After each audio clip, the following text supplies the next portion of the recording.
자, 1절에서 10절까지 다 함께 합독합니다. 시작. 레위 가족 중 한 사람이 가서 레위 여자에게 장가들어 그 여자가 임신하여 아들을 낳으니 그가 잘생긴 것을 보고 석 달 동안 그를 숨겼으나 더 숨길 수 없게 되매 그를 위하여 갈대 상자를 가져다가 역청과 나무 진을 칠하고 아기를 거기 담아 나일 강가 갈대 사이에 두고 그의 누이가 어떻게 되는지를 알려고 멀리 섰더니 바로의 딸이 목욕하러 나일 강으로 내려오고 시녀들은 나일 강가를 거닐 때에 그가 갈대 사이에 상자를 보고 시녀를 보내어 가져다가 열고 그 아기를 보니 아기가 우는지라 그가 그를 불쌍히 여겨 이르되 이는 히브리 사람의 아기로다. 그의 누이가 바로의 딸에게 이르되 내가 가서 당신을 위하여 히브리 여인 중에서 유모를 불러다가 이 아기에게 젖을 먹이게 하리이까. 바로의 딸이 그에게 이르되 가라 하매 그 소녀가 가서 그 아기의 어머니를 불러오니 바로의 딸이 그에게 이르되 이 아기를 데려다가 나를 위하여 젖을 먹이라. 내가 그 싹을 주리라. 여인이 아기를 데려다가 젖을 먹이더니 그 아기가 자라매 바로의 딸에게로 데려가니 그가 그의 아들이 되니라. 그가 그의 이름을 모세라 하여 이르되 이는 내가 그를 물에서 건져내었음이라 하였더라. 아멘. 네. 자, 뭐 이 내용은 우리가 뭐 너무 다 잘 아는, 또 요즘에는 박찬미라는 자매가 요게베세라는 노래를 불러서 이 내용을 아주 극적으로 노래로 잘 표현해줘서 막 예수를 믿는 사람들은 이 내용을 다 알게 돼 있죠. 자, 오늘 이 내용을 통해서 오늘과 내일 동안 하나님이 우리에게 허락하신 말씀을 받도록 하겠습니다. 자, 오늘 세 번째 타이틀입니다. 구원의 중보자를 예비하심. 구원의 중보자를 예비하셨습니다. 자, 모세는 하나님께서 이스라엘 백성을 약속대로 생명군을 이루는 중보자이죠. 새남교회도 동일합니다. 그러니까 구약 성경은 직관적으로 볼 수가 없어요. 구약 성경은 한 번 해석을 해야 될 수밖에 없는 거예요. 신약은 바로 직관적으로 보면 하나님의 말씀이 그냥 다 있습니다. 근데 구약은 이스라엘 나라의 히스토리이기 때문에, 역사이기 때문에 이 역사를 통해서 하나님이 사람들에게 하시는 말씀이 있는 거예요. 그래서 해석을 할 수밖에 없어요, 구약은. 자, 이것을 바로 해석합니다. 새남교도 동일합니다. 새남의 지체들은 전적인 하나님의 은혜로 생명구원이 시작이 되는 거예요. 우리는 구습을 쫓는 옛사람으로서 물 침례를 통해 십자가에서 장사되었죠. 오늘 모세가 물에 버려지고 이스라엘 백성들이 다, 남자애들은 다 물에 버려졌죠. 물에 버려지고 지금 모세는 상징적으로 그 물에서 건짐을 받는 이런 존재가 됐는데, 이것은 한마디로 물 침례를 상징하는 거예요. 새남 지체들은 그래서 하나님의 은혜로 생명구원이 시작되었어요. 우리는 구습을 쫓는 옛사람으로서 물 침례를 통해 십자가에서 장사되었습니다. 이후에 부활하신 그리스도와 연합하여 하나님의 아들들이 되었습니다. 동시에 그리스도의 복음을 전하여 사람들을 구원하는 통로로 쓰임을 받고 있죠. 이겁니다. 이걸 상징한 것입니다. 그러니까 모세는 어떻게 보면 예수 그리스도를 상징하죠. 동시에 우리들을 상징하는 것입니다. 아들들을. 그래서 본인이 물에서 버려지고, 또 물에 버려지고 물에서 건짐을 받고, 그리고 다시 구원의 중보가 되는 이런 과정을 겪는 것이 모세인데, 우리 또한 그런 일을 겪었고 지금 하고 있어야 한다는 거죠. 첫째, 레위지파 부모를 예비하심. 하나님께서 이 이스라엘의 구원을 위해서 한 사람을 예비하는데, 먼저 레위지파 부모를 예비하셨습니다. 여러분 읽어보시죠. 시작. 아므람과 요게벳은 모세를 낳으나 산에 아기를 낳았기에 나일 강에 버려야 한다. 그러나 이들은 아들의 용모가 준수하여 출산 후 3개월을 양육한다. 그리고 모세를 갈대 상자에 넣어 나일 강에 버린다. 세상에 존재하는 모든 부모들은 자기 자녀들이 가장 잘생기고 예쁠 것이다. 그럼에도 불구하고 사랑하는 자녀들을 물에 던져야 한다. 아멘. 여기까지. 자, 이제 제가 이렇게 좀 과격하게 썼는데 지금 이 본문에는 이렇게 될 수밖에 없어요. 부모들이 남자아이를 낳으면 나일강에 버려야 되는 거예요. 법으로 그렇게 정했고 그걸 안 지키면 아마 아이를 데려다 죽여버리겠죠. 그러니까 참 비참한 일이죠. 이런 현실이 있었다는 게 정말 놀라운 일이고 너무너무 고통스러운 일이겠죠. 근데 누구나 자기 자신이 예쁘고 잘생겼는데 누가 버리고 싶겠어요. 정말 자기 살을 찢는 것 같은 심장을 정말 찌르는 아픔이겠죠. 그런데 사실은 영의 세계에서 보면은 모든 부모들이 자기 자식을 다 물에 버려서 죽여야 되는 거예요. 실질적으로. 여러분들 자녀를 생각해 보세요. 여러분의 자녀들, 저와 여러분의 자녀들. 저와 여러분의 자녀는 때가 되면 버려야 돼요. 부모와 자녀의 관계가 깨지고 버려야 된다.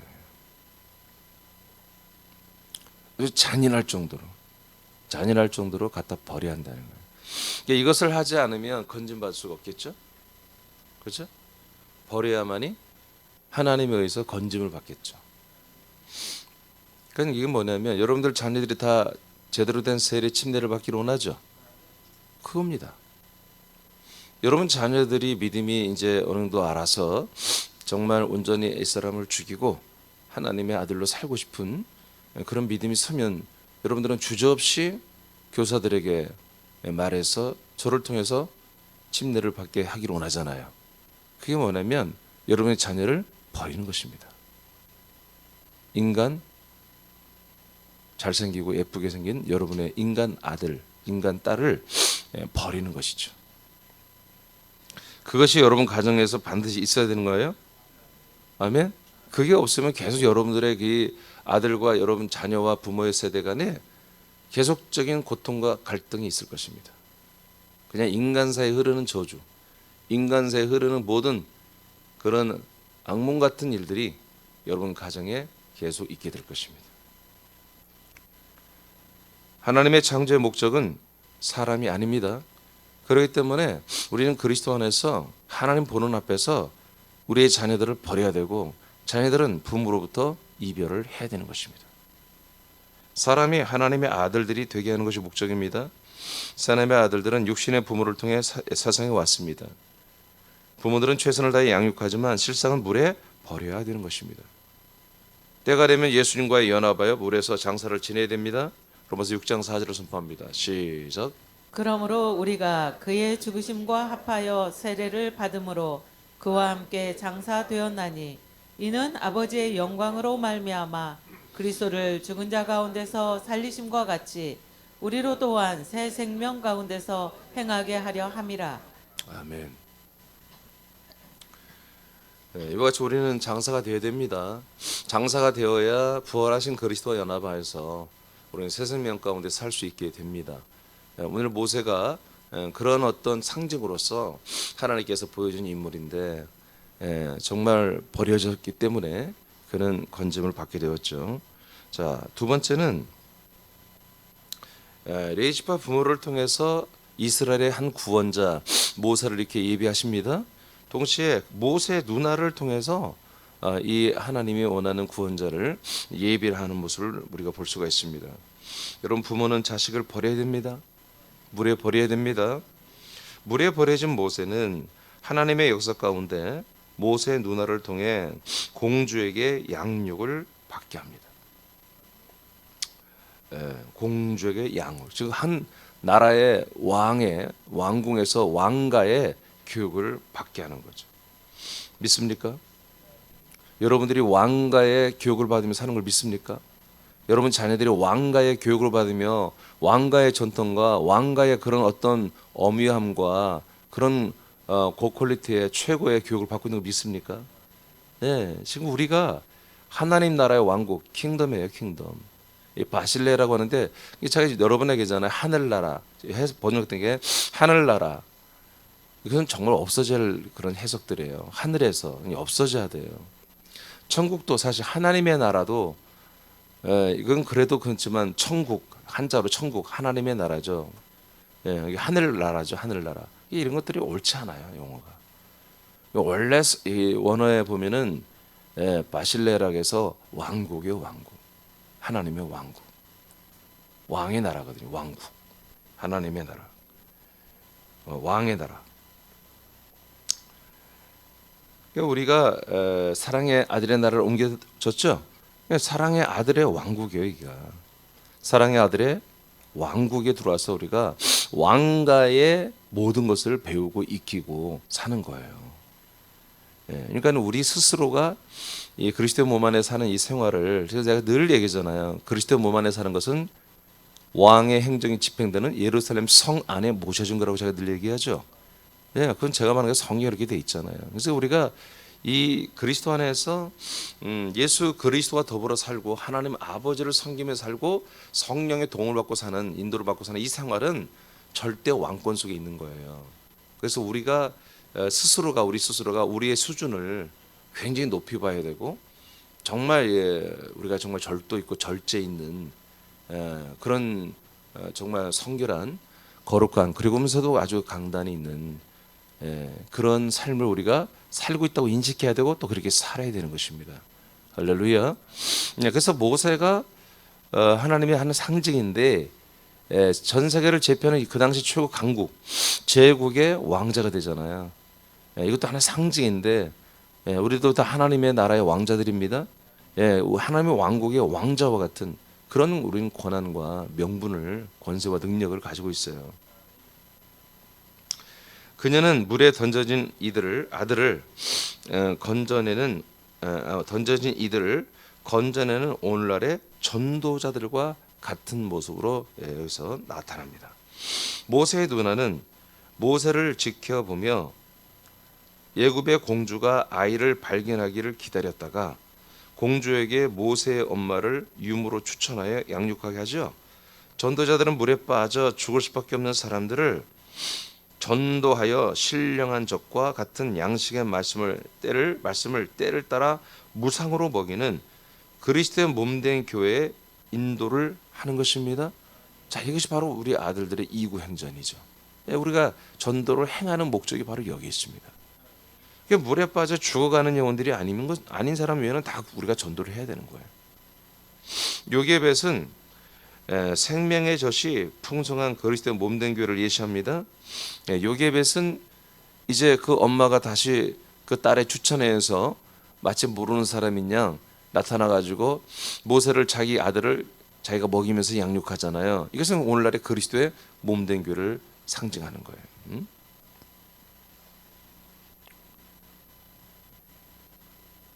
그러니까 여러분 전도할 때에 물에 빠진 자들을 발견하시기를 축복합니다.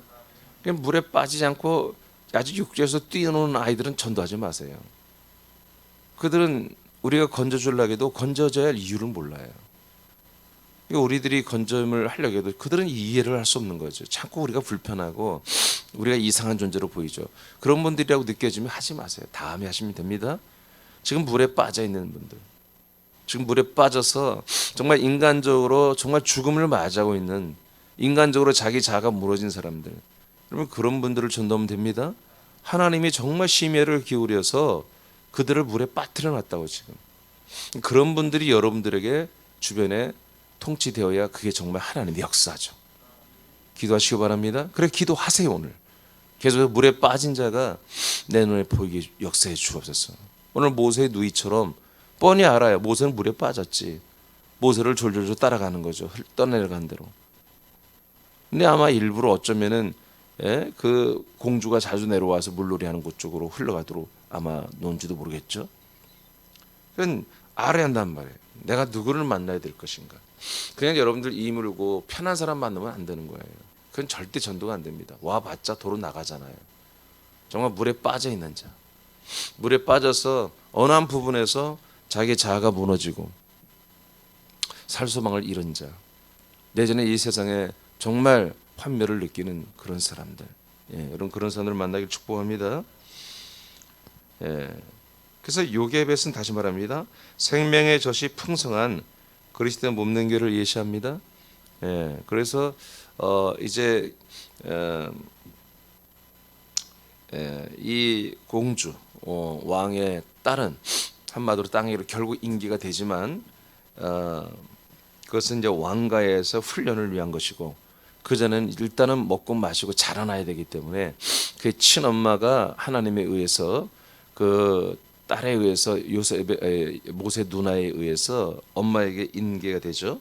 그래서 엄마가 이렇게 다시 젖을 먹이며 아주 어느 정도 자라날 때까지 아마 2-3살 이상 젖을 뗄 때까지 자라나도록 아마 길렀던 것 같아요. 유모로서. 베드로전서 2장 2절을 보겠습니다. 시작. 갓난 아기들 같이 순전하고 신령한 젖을 사모하라. 이는 그로 말미암아 너희로 구원에 이르도록 자라게 하려 함이라. 아멘. 네, 이렇게 우리는 신령한 젖을 먹고 자라나야 됩니다. 그래서 그 신령한 젖을 먹고 자라나는 기간이 어느 정도 되고 그 다음에 또 이제 우리는 단단한 식물을 먹어야 됩니다. 계속해서 우리가 장성해지는 그런 말씀을 먹어야 되죠.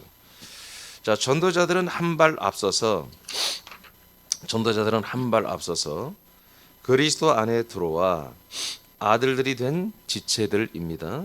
마치 모세의 누나와 같이 먼저 믿은 세 남의 지체들은 물에 죽게 된 이들을 건져내어 살려야 되는 것입니다. 다시 한번 말하지만 그래서 여러분 이 아들의 이 이구행전 오늘 이제 9일째인데 우리들은 물에 빠진 이들을 지켜보는 것부터 시작해야 되는 것입니다. 누가 물에 빠져 있는가? 누가 물에 빠진 자인가? 그럼 물에 빠진다는 건 무엇인가? 간단해. 그건 먹고 살기 힘든 자가 아니에요. 가난하다고 된 게 아니에요. 망했다고 물에 들어간 자가 아니에요. 그러니까 망했어도 정말 살아보려고 아둥바둥하고 어디든지 재기해보려고 힘쓰는 사람들은 그럼 그 물에 빠진 자가 아니에요. 돈이 많아도 권력이 많아도 또는 밖으로 보면 행복해 보여도 자기 사람으로 살아가는 것에 대한 근본적인 어떤 고민을 하는 사람들이에요. 사람으로서 살아가는 게 정말 우울증 환자들은요, 뭔가 정말 그런 분들은 거의 물에 빠진 자들이에요. 그런 분들은 여러분 전도하시면 좋습니다. 마음에 여러 가지 짐이 있는 사람들, 뭔가 인생의 한계를 느끼고 알고 있는, 그럼에도 불구하고 최선을 다하지만 삶의 한계를 알고 있는 사람들, 또 인간들의 삶, 사람의 삶에 그 환멸을 느끼는 이런 사람들을 여러분 만나시면 됩니다. 대화해 보면 압니다. 여러분 잘 살고 못 살고가 아닙니다. 건강하고 또는 나약하고 그런 문제가 아닙니다. 대화를 해보면 알고 여러분 아들들이기 때문에 여러분 영적으로 분별할 수 있어요.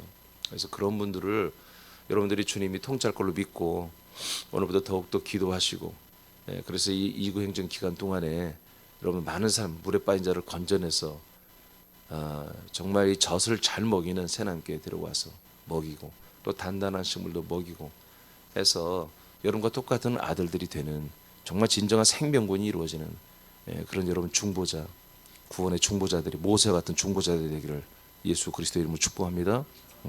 자, 여기까지만 하고 오늘 기도하겠습니다.